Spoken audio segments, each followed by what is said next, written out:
we spend so much of our lives trying to change our behaviors to fit, right? We diet, we budget, we organize, we promise ourselves that next week we will finally be different. But what if behavior is not the real story, the real problem? What if underneath the behavior is an emotional connection that our brain created many years ago? The more I thought about that, the more examples I noticed, like a family that gathers around the dinner table every Friday night like we do. There is good food, laughter, and togetherness. But years later, someone comes home after a difficult day and starts looking for something to eat. Perhaps they are not hungry for food, but they are hungry for the feeling of being together.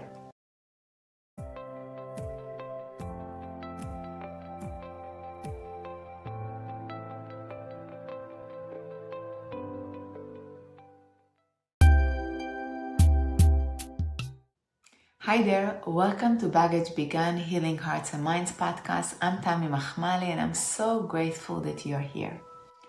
I came across an idea recently that I haven't been able to stop thinking about. The more I sat with it, the more I realized it might explain some of the things we struggle with most in life. It made me think differently about food, relationships, work, success, and even the way we judge ourselves. I would like to think about that with you. Imagine a little girl sitting in her grandmother's kitchen. Grandma is baking cookies. The house smells warm, people are talking and laughing. The little girl feels safe, she feels loved, she feels like she belongs. She has no idea that her brain is paying attention, her subconscious mind is paying attention to any of it. She doesn't know that her subconscious mind is connecting the smell of those cookies, the warmth in the kitchen, and the feeling of being loved into one emotional memory. Now, years pass. The little girl grows up. Life becomes busy and complicated. People she loves move away, relationships change, children leave home, responsibility grow.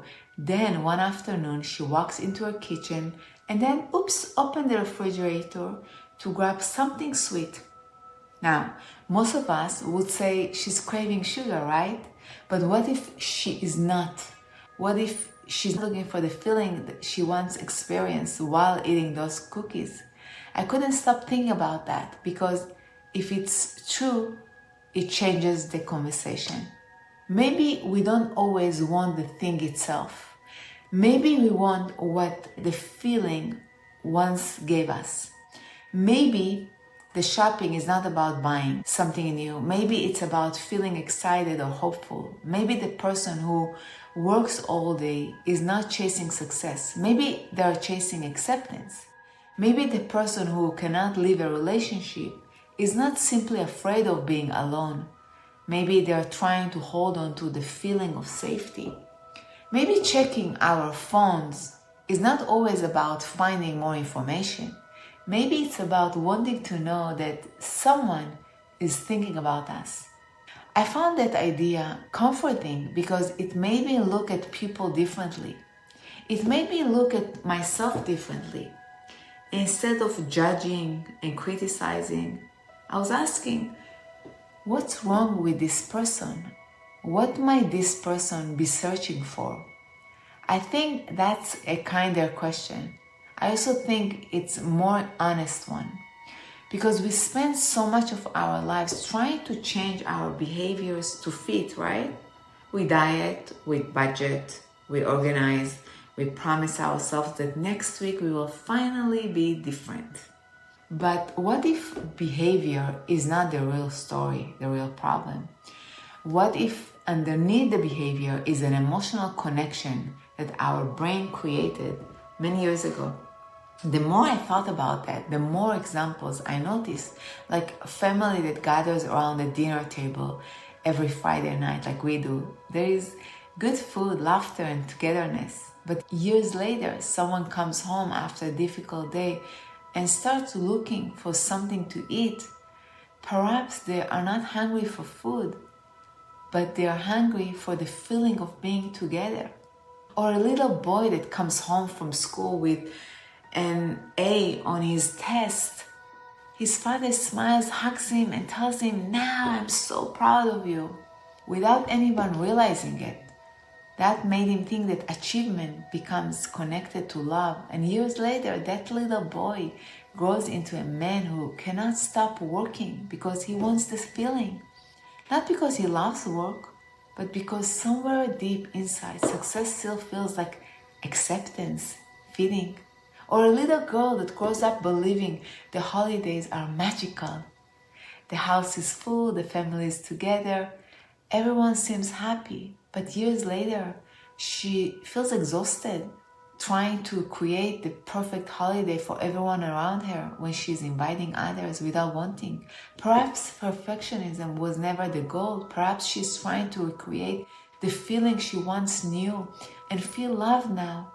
One of the things I appreciated most about this idea is that it invites us to replace all our judgment with curiosity, with compassion. The truth is that our subconscious mind creates emotional connections to help us survive.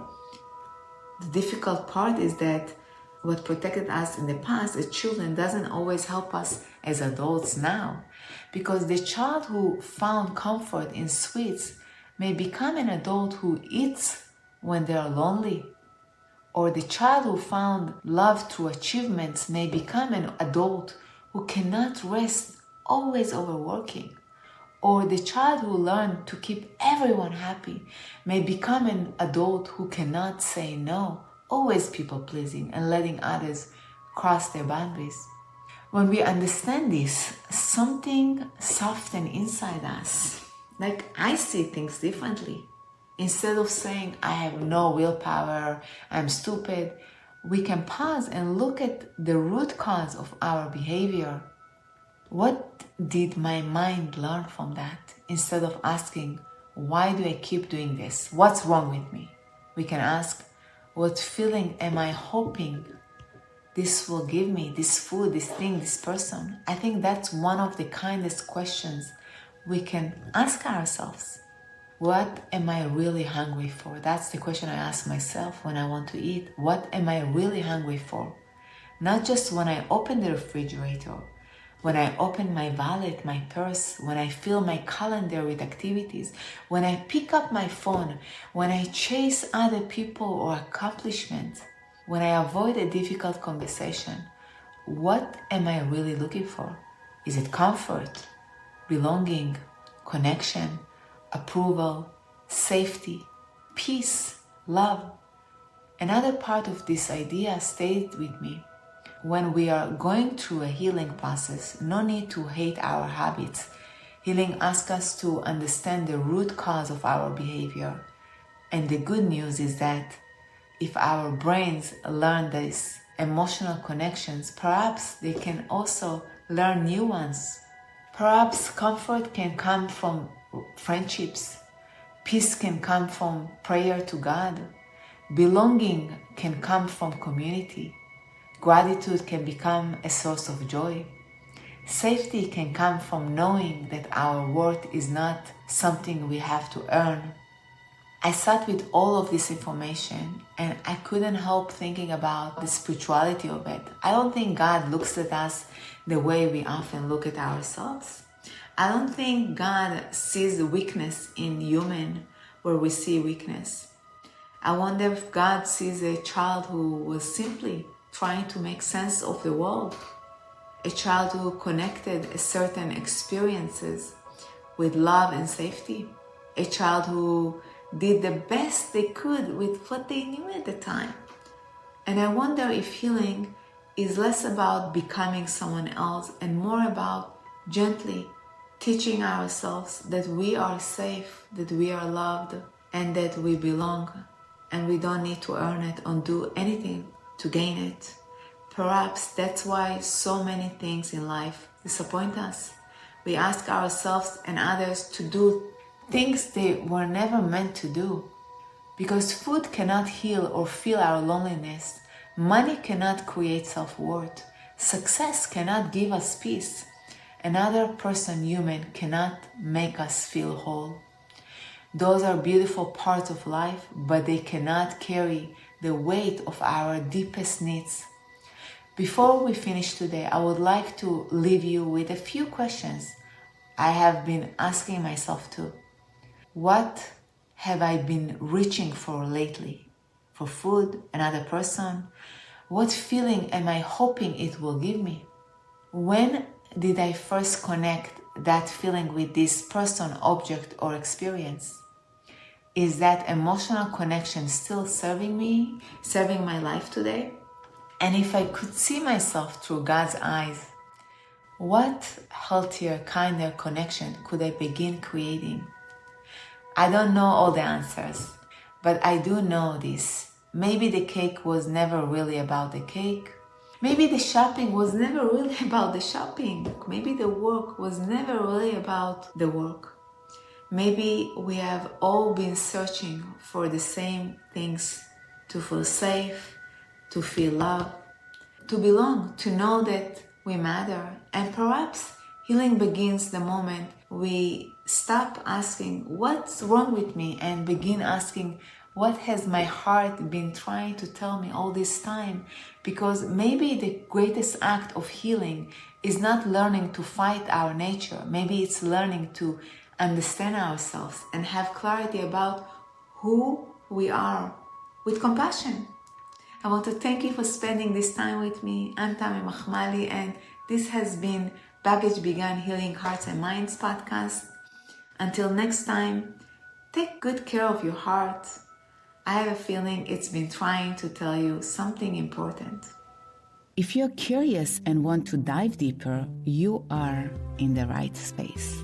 I ask you to look within for all the things that you want to do, be, and have.